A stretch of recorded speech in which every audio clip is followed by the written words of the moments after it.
السلام علیکم۔ قلب فلسطین میں اسرائیل کی تاسیس کسی جنگ اور فتح کا نتیجہ نہیں ہے، بلکہ اسرائیل کا قیام سازشوں کے نتیجے میں مذاکرات اور معاہدوں کے بعد وجود میں آیا، اور تاریخ گواہ ہے کہ آج تک معاہدے اور مذاکرات ہی اس ناپاک ریاست کے وجود کو باقی رکھے ہوئے ہیں۔ ریاست اسرائیل کو وجود بخشنے کے لیے سب سے پہلے 2 نومبر 1917 کو برطانوی سیکرٹری خارجہ آرتھر جیمز بلفور نے اپنی حکومت کی طرف سے ایک اعلامیہ جاری کیا، جسے اعلان بلفور کے نام سے تاریخ میں لکھا اور پڑھا جاتا ہے۔ اس ڈیکلیریشن کی منظوری برطانوی کابینہ کے اجلاس منعقدہ 31 اکتوبر 1917 میں دی گئی تھی۔ یہ اعلامیہ مذکورہ سیکرٹری خارجہ کی طرف سے برطانوی یہودی کمیونٹی کے سربراہ والٹر روسچلڈ کو ارسال کیا گیا تھا، جس میں برطانوی حکومت کی طرف سے اس بات کا اعلان کیا گیا تھا کہ فلسطینیوں کے قومی وطن کو یہودیوں کی آماجگاہ کے طور پر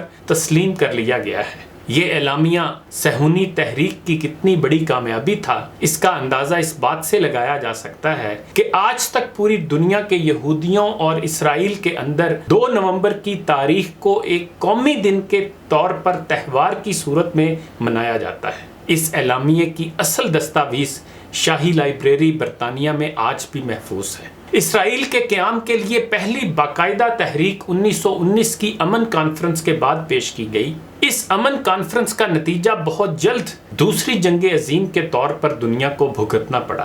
یہ کانفرنس پہلی جنگ عظیم کے بعد پیرس میں منعقد ہوئی، اور اس میں دنیا کے 30 بڑے ممالک دنیا کے نئے نقشے کی ترتیب کے نام پر بندر بانٹ میں مصروف کار رہے۔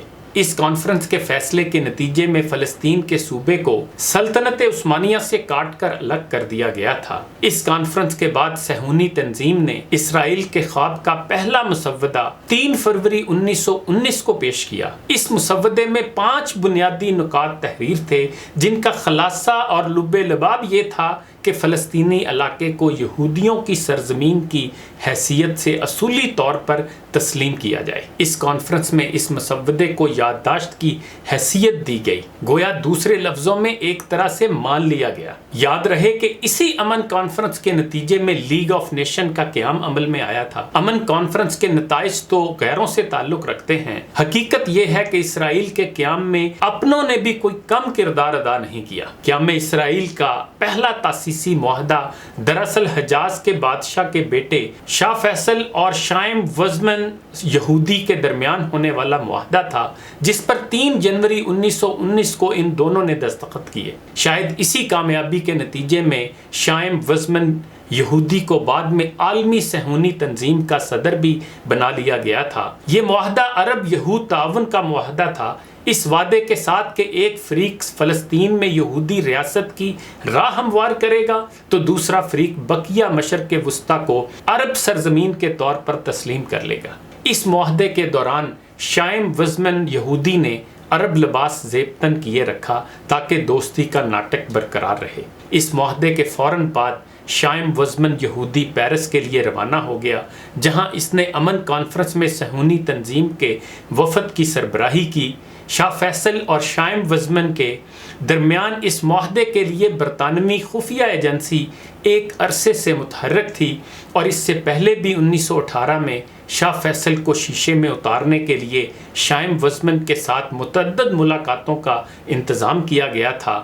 حیرانی کی بات یہ ہے کہ اس معاہدے میں یہ بھی طے کر لیا گیا تھا کہ امن کانفرنس کے بعد ایک کمیشن کے ذریعے عرب ریاست اور یہودی ریاست کی حدود کا تعین بھی کیا جائے گا۔ دوسری جنگ عظیم کے بعد اقوام متحدہ کا ادارہ قائم ہوا، اور 29 نومبر 1947 کو جنرل اسمبلی کی قرارداد نمبر 181 کے ذریعے فلسطین کے علاقے کو 2 حصوں میں تقسیم کر دیا گیا۔ 32% یہودی آبادی کو 56% علاقہ مرحمت کر دیا گیا، اور بقیہ ریگستانی علاقہ فلسطینیوں کی قسمت میں لکھ دیا گیا۔ یہ اقوام متحدہ کا ابتدائی تاریخی کردار ہے کہ یہ ادارہ اپنے آغاز سے ہی بڑی طاقتوں کے خنجر کے طور پر امت مسلمہ کی کمر میں پیوست ہوتا رہا ہے۔ اس کے نتیجے میں 1947 کے آخر میں فلسطینیوں نے اپنے ایمان اور زمین کے تحفظ کی سول جنگ شروع کر دی، اور 1948 کے آغاز تک عرب افواج آزادی کے نام سے دیگر عرب علاقوں سے بھی سرفروشان اسلام اس جنگ میں شریک ہو گئے۔ امن عالم کے ٹھیکیدار برطانیہ کے بوئے ہوئے اس بیچ پر 1948 کے وسط میں باقاعدہ عرب اسرائیل جنگ شروع ہو چکی تھی اور دونوں طرف سے بھاری توپ خانے کا استعمال اور بعد میں فضائی حملے بھی شروع ہو گئے۔